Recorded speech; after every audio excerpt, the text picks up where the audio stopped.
Friends, ఏదైనా website మనం చూసేటప్పుడు మెయిల్ ఐడి అని చెప్పి అంటుంటుంది కదా.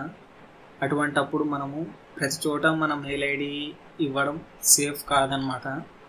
అటువంటప్పుడు మనం ఏం చేయాలంటే ఒక టెంపరీ మెయిల్ ఐడిని ఇవ్వాలి. ఆ టెంపరీ మెయిల్ ఐడి ఎలా ఇవ్వాలంటే, హాయ్ ఫ్రెండ్స్ ఈరోజు మనం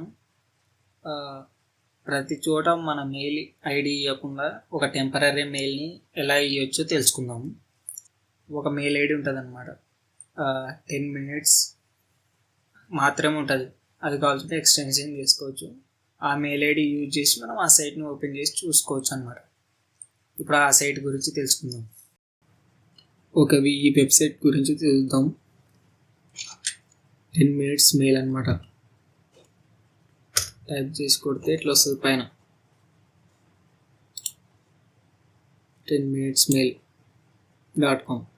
ఇట్లా 10 minutes వరకు టైం పడుతుంది. ఈ టైం అనేది మనం ఇక్కడ మెయిల్ ఐడిని కాపీ చేసుకుని గెట్ మోర్ మినిట్స్ అంటే కూడా వస్తుంది. 10 టైం పడుతూనే ఉంటుంది. ఈ మెయిల్ ఐడిని మనం కాపీ చేసుకొని మనకి ఎక్కడైతే యూజ్ అవుతుంది, ఇప్పుడు టెంపరీ మెయిల్గా వాడుకోవచ్చు అనమాట. ప్రతిదానికి మన మెయిల్ ఐడి ఇచ్చి దానివల్ల వచ్చే ఇప్పుడు అన్ని స్పామ్ మెయిల్స్ వస్తుంటాయి మనకి. అలాంటివి రాకుండా ఈ టెంపరీ మెయిల్ని యూజ్ చేసుకోవచ్చు. ఒకవేళ ఆ మెయిల్కి ఓటీపీ అలా వచ్చిందనుకో, ఈడ ఇన్బాక్స్ అని ఉంది కదా, ఈడ ఓపెన్ చేస్తే మనకు బయటకు వచ్చేస్తుంది అనమాట. ఆ ఓటీపీ చూసి మనం ఆడ ఎంటర్ చేయొచ్చు. 10 minutes వరకు యూజ్ చేసుకోవచ్చు. లేదా 10 minutes అయిపోతున్నాయి అనుకుంటే ఇక్కడ గెట్ 10 more minutes అని ఉంది కదా, ఇది క్లిక్ చేస్తే మళ్ళీ 10 more minutes యాడ్ అవుతాయి, మళ్ళీ స్టార్ట్ అవుతుంది. మనం ఎక్కడ కావాల్సింటే అక్కడ ఈ మెయిల్ ఐడి యూజ్ చేసుకోవచ్చు అనమాట. కాపీ చేసేది అంతే, కాపీ చేసి యూజ్ చేసుకుంటే అయిపోయాయి. సింపుల్గా ఉంటుంది అనమాట. చాలా స్పామ్ కాకుండా ఏం కాకుండా ప్రతి చోట మన మెయిల్ ఐడి ఇవ్వకూడదు అనమాట. అవసరమైన చోట మాత్రమే ఇస్తే సరిపోతుంది.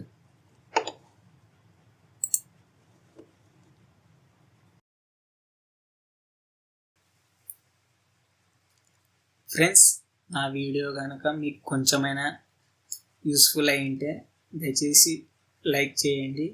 ఇలాంటి వెబ్సైట్స్ గురించి తెలుసుకోవాలనుకుంటే సబ్స్క్రైబ్ చేయండి. Thank you friends. బాయ్.